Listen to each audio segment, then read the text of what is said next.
Hello everyone, এটা কিন্তু হচ্ছে একেবারে গাছ পাকা কলা। এই যে গাছেই পাকা শুরু হয়েছে। এটা কোনো ধরনের কোনো কেমিক্যাল ছাড়া একেবারে অর্গানিক কলা। তো এটা হচ্ছে আমরা এখন এটা থেকে ছাড়ানোর জন্য নিয়ে আসলাম। তো কলায় কিন্তু আসলে প্রচুর পুষ্টিগুণ আছে।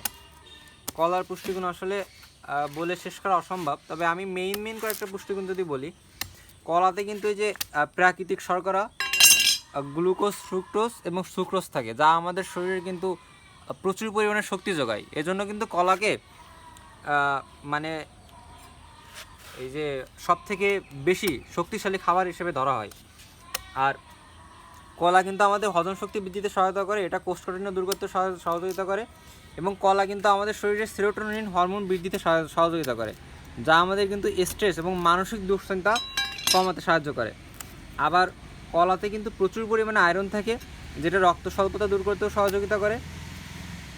কলা আমাদের রক্তচাপ নিয়ন্ত্রণেও বিশেষ একটা ভূমিকা পালন করে, যার কারণে কিন্তু হার্ট অ্যাটাক এবং স্ট্রোকের ঝুঁকি অনেকাংশই কমে যায়। এছাড়া কলা কিন্তু একটা লো ক্যালোরি আর উচ্চ আঁশযুক্ত খাবার, যার কারণে এটা যদি আমরা খাই তাহলে কিন্তু আমাদের এই যে ঘন ঘন ক্ষুধা লাগে না। তো এটা খাওয়ার মাধ্যমে কিন্তু আমরা আমাদের ওজনটাও নিয়ন্ত্রণ করতে পারি। আর কলা আমরা মাত্রাতিরিক্ত খাওয়া যাবে না আমাদের, কারণ কলা কিন্তু পরিমিত পরিমাণে খেতে হবে। কারণ যদি খুব বেশি পরিমাণ কলা খাওয়া হয় তাহলে ঠান্ডাজনিত সমস্যা হতে পারে। আবার যাদের কিডনিতে সমস্যা আছে, মাত্রাতিরিক্ত কলা খেলে কিন্তু কিডনি রোগীদের জন্য বিশেষ সমস্যা দেখা দিতে পারে। সো কলা কিন্তু আমাদের পরিমিত পরিমাণে খেতে হবে।